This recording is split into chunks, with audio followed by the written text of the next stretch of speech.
from livescience.com. Or is it Live Science? I really don't know. Live? Yeah, that's what I want to call it. I don't know. Live Science is telling you to do something. Live science. It is a way of life. Earth hit by biggest solar radiation storm in 23 years, triggering northern lights as far as Southern California.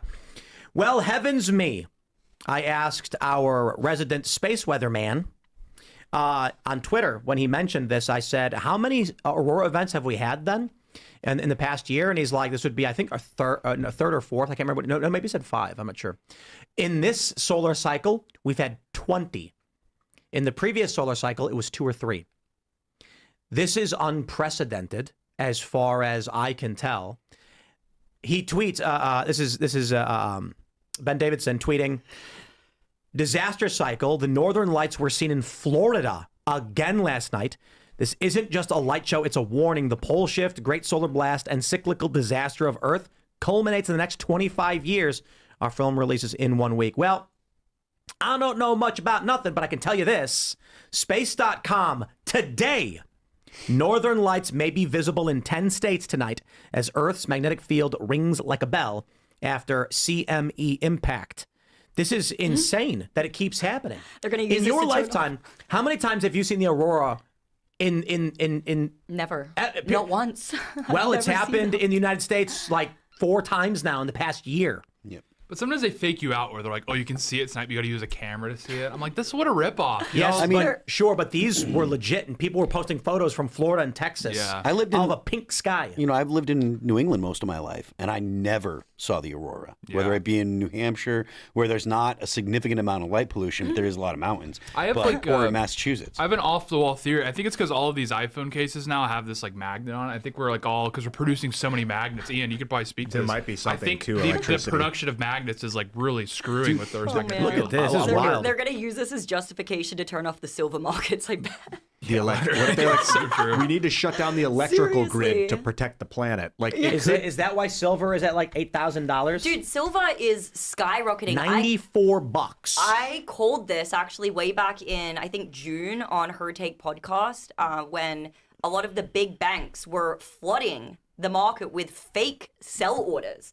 Like a ridiculous amount of fake sell orders to try to manipulate the price because a lot of banksters are over leveraged in these short positions, and we've reached a point now where people are demanding the actual physical asset. That's one of the reasons China stopped exporting it, and now real world price of silver and the paper market have officially decoupled, and it's crazy. The market is doing things that we've never seen before in our lifetime, and it's kind of scary. $100 silver is apocalyptic. I'm anticipating 100%. Something is happening. Oh no, I completely agree. I said it would double. It's tripled. Gold's at 48 or 4,800. And Bitcoin and everything else is plummeting. Yeah. It's like people want to hold something real and tangible because they perceive everything as fake and gay. Sort of, but this is with the price of silver going up. There's a variety of factors.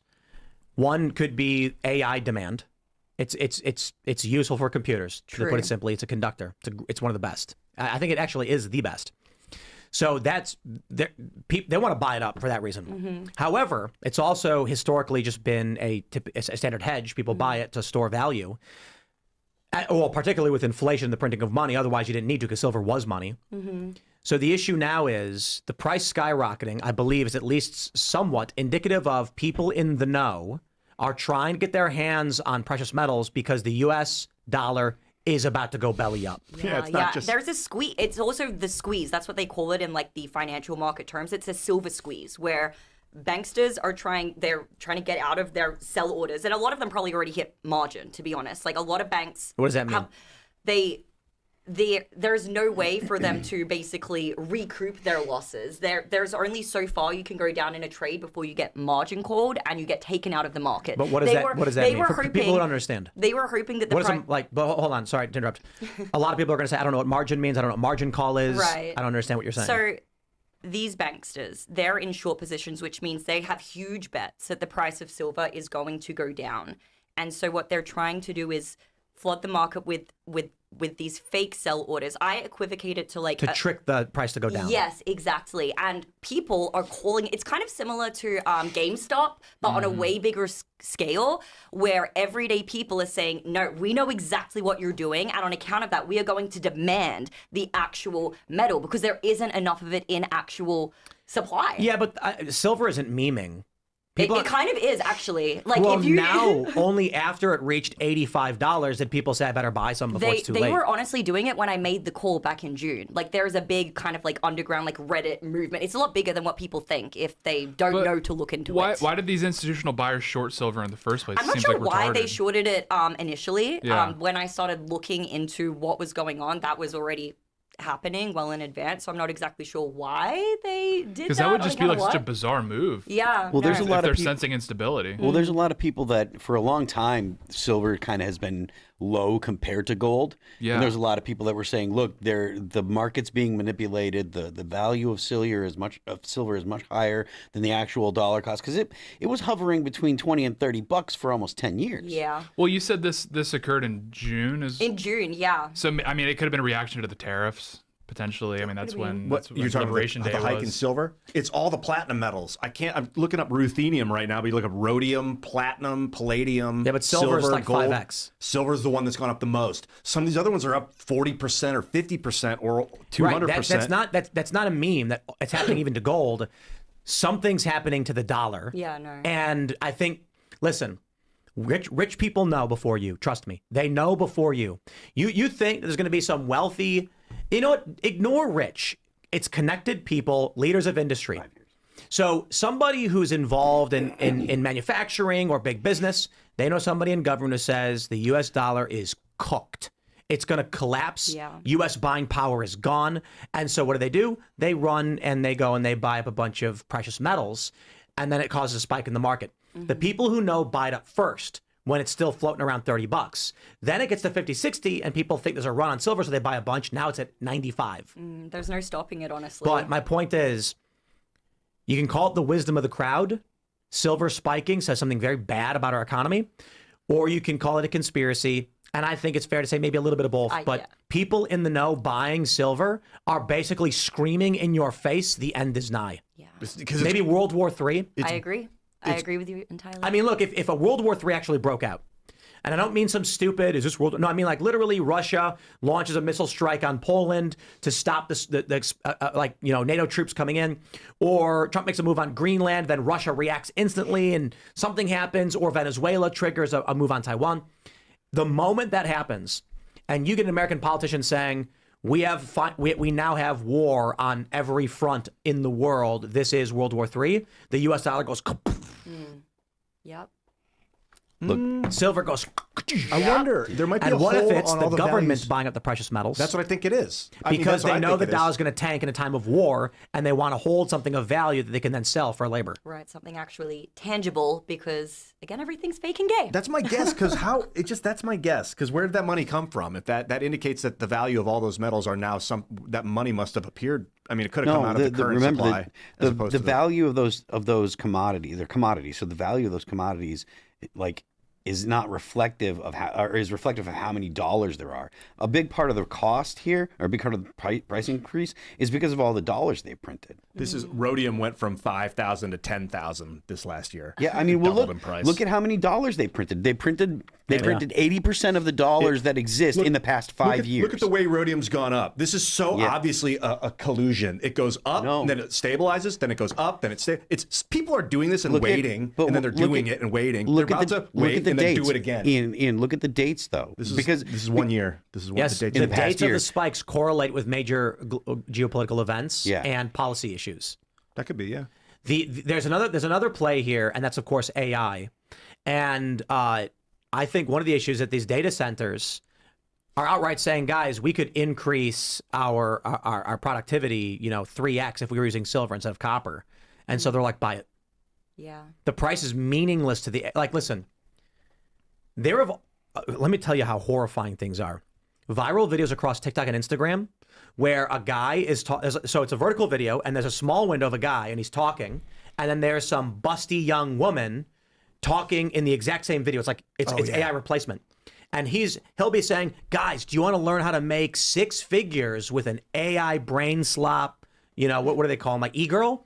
And the girl is moving and saying it like she's the guy. And then the voice slowly turns into the female voice, which is like, I can teach you how to make things just like this. And then they sell courses on this stuff. Then all these AI slot videos are popping up. We talked about it last year, 2 years ago, how there's Instagram thoughts that are just AI generated. And they were weird looking, but now they're getting better and better.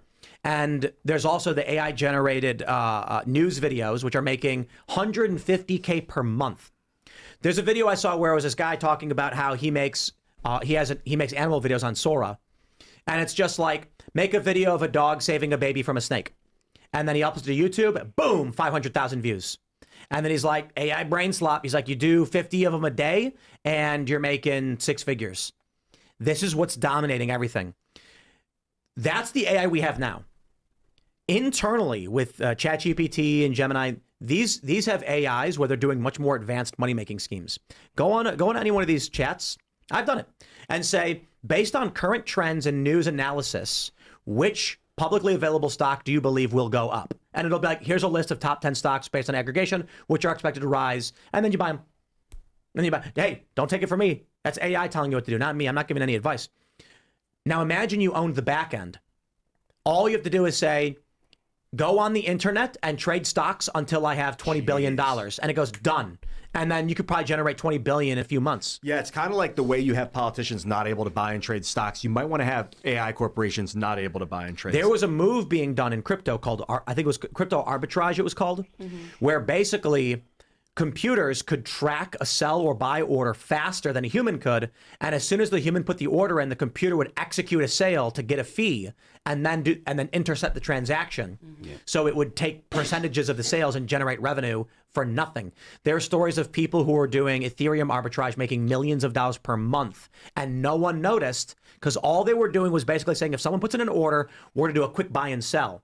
Because the way it works is you'll say, like, I'm willing to bid up to $3,000 for an Ethereum, and then the price could fluctuate a little bit. The AI, and this is rudimentary machine, like this is well before ChatGPT, would see the order come in and then execute a trade really quickly to get a thin margin. And they'll use multiple networks. So you're like, like a hedge, like a buy and sell order simultaneously, Well, so you can't lose either way, basically? You could set up on multiple networks. Somebody on one says, network. I'd like to buy Ethereum and I'm willing to pay $3,000 for it. The AI sees the order go in and quickly acquires the Ethereum and sells it to the person. It intercepts the order and executes it faster so that it gets. Interesting. You got to look at how it works because I'm not exactly sure. The general idea was in stocks as well. If a computer can execute trades faster than you, and it can see you doing it in a millisecond, then when you say I'm willing to buy at 3,000, and the price is fluctuating, it attacks the fluctuation to do a quick trade so that it can monetize your transaction. Something that effect, and I'm probably butchering the explanation, but the gist of it was basically intercepting crypto exchange transactions to generate tiny profits on their end. But it's a machine doing tens of thousands per hour, so the person's making millions of dollars a year. That's crazy. Doing nothing, turning a program on, pressing enter and walking away. That's insane. Now imagine what Google is doing. They don't care about money. It's completely meaningless to them. They're saying, they go to the AI and they say, go on the market and generate $20 billion. And it goes, done. When they've released this data, when they put out the experiment where they said they put ChatGPT online, it immediately started trying to make money, manipulating stocks and things like this. Not manipulating, but buying and trading stocks. And it can see the trades faster than you, so it knows exactly what's going to happen. It can see the orders come in so quick, it knows when to get in and when to get out. So my point is they're generating billions of dollars they don't care about, and they're probably saying just buy it the silver. I think I heard of it. It's like a sandwich bot, I think is what it was called. This has been how stock market trading's been for a long time now. It's just AI executing faster than a human can. You can't beat them. Thanks for checking out this clip from Timcast IRL. Make sure to watch the show live Monday through Friday at 8 p.m. Subscribe to this channel, and we will see you all there.